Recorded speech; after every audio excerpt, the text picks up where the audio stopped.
Hi, I've just taken delivery of my brand new Plethora X1 Neo. So while this is a new device, it's just a reimagining really of the Plethora X1 that came out a couple of years ago.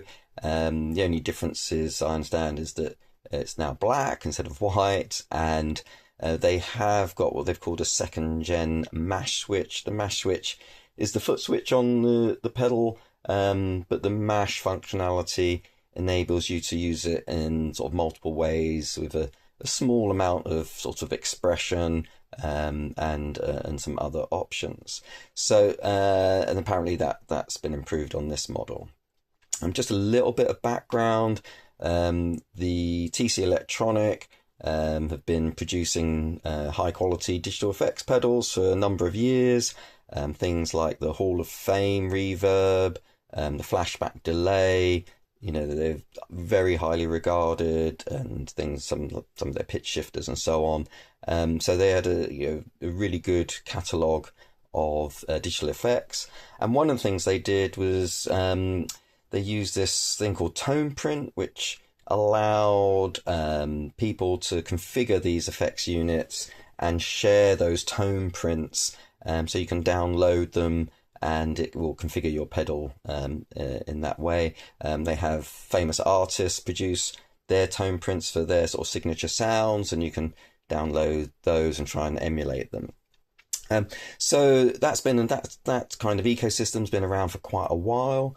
So I think basically what happened was that, those were all individual pedals. So you've got a flashback delay or Hall of Fame reverb, and you got the tone prints for those, and you could mess around with those and update them. But underlying, really, they were all the same kind of hardware. So eventually they brought out something called the Plethora X5, which was a multi-effects box, quite a large box, that allowed you to run 5 effects units simultaneously, had an effects loop in it. A really nice device, entirely digital. And it allowed you to download all, I think it's now up to 16 different pedals onto it, but configure those to run 5 at a time. Very powerful device, and reasonably expensive, obviously. And but that allowed them to reuse these tone prints from all the pedals that they developed already. And then once the market for that, I think they sold a fair few of those. They sort of targeted a more budget market by bringing out the X3. It reduced some of the functionality. It didn't have an effects loop anymore. Only 3 pedals simultaneously, but still a really good device, and very popular.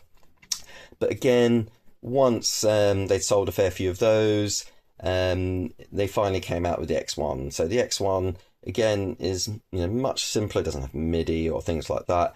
It really just can run one of the effects units at a time. So I would like to think about this as a multi-tool. It can do 14 different pedals. It can only do one of those at a time. So if you look in the market for something flexible, then this could be what you're looking for. And the main thing here is the price. So I managed to get this for less than £100, including delivery, from Gear for Music. So a little plug for Gear for Music. I don't have any affiliation with them. I'm just a customer, but it was a good price. I did have to wait. It was released in March. Some suppliers had it available then, but they were all over £100 plus delivery. Gear for Music were advertising it for delivery in July, but for £98 including delivery. So I couldn't turn that down. I wasn't in a rush. So I've taken delivery of it, and there didn't seem to be many unboxing videos out there. So I thought I would do one so people could get a feel for what this new model looks like. Okay, let's open it up. Actually, before I open it, I'm just going to have a quick look at the box. So just a standard brown packaging. I think they're trying to be eco-friendly. It says here, let's create a cleaner world with more music. So obviously trying to reduce plastic and things like that. I don't think there's anything else major on this box. Okay, so let's open it up. Ooh. That. Down. Let's get a good. Okay, so we can see it's black. What does it say inside the box? There's a musician in every human being. Our promise is to empower those who have not and cannot. Together we are Music Tribe, Mr. Behringer. Yeah, we'll talk about Behringer maybe a little bit later, but can be a little bit divisive. But here we go. Move that box to one side. Take it out.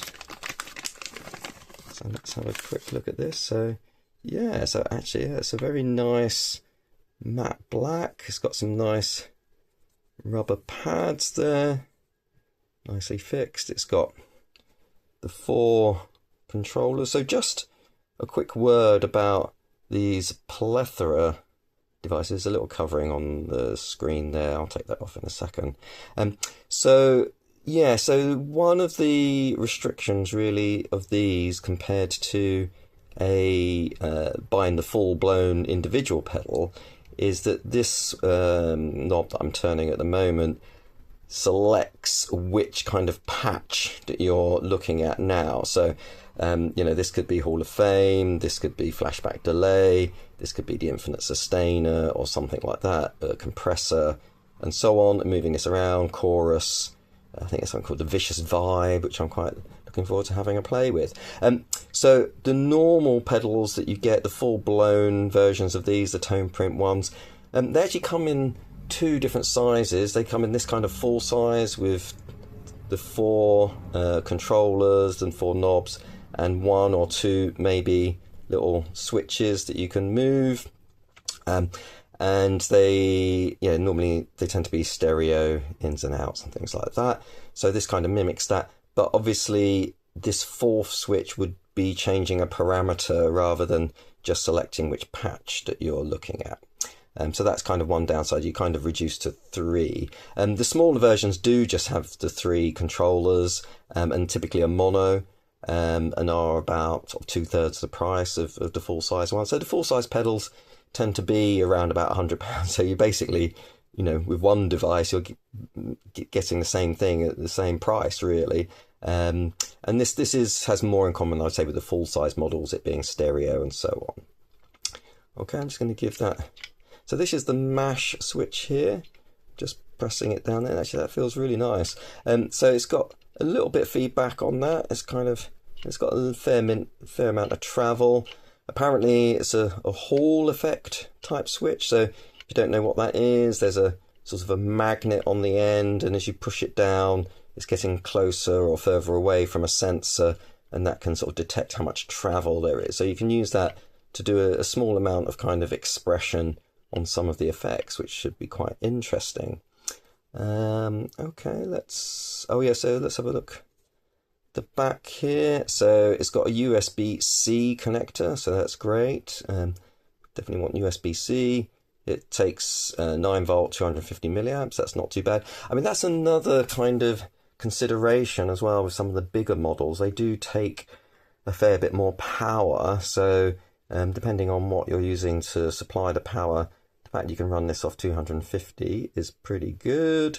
And then there's a connect switch there for sort of Bluetooth connectivity, so you can sort of program this via USB or Bluetooth, whatever works best for you. So okay, that looks pretty good. Okay, as this is an unboxing, let's go the full hog and take the little thing off the screen.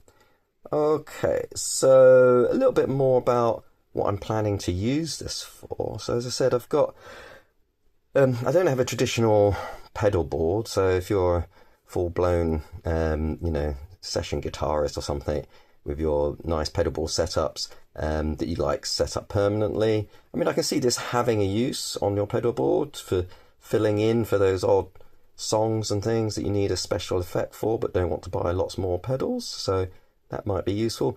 But for me, I'm a bit more experimental. My pedal board runs through a full patch bay, so I can swap them around.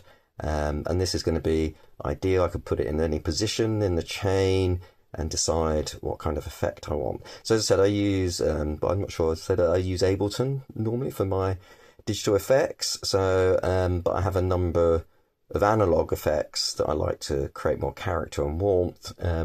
So this will be used in conjunction with those, and I'll be able to sort of play around to my heart's content, which I'm really looking forward to. Okay, I've got this. I use this Harley Benton power supply. I can highly recommend this. It's really good value. It's got lots of connectors. I'm just going to pick one here, plug it in. That should be enough power. And I can plug that into the back of here. And oh, what have we got? So it's just saying it's starting up, and it's gone straight into a chorus. And press the mash, chorus. So it looks like that's just on and off at the second I hold it.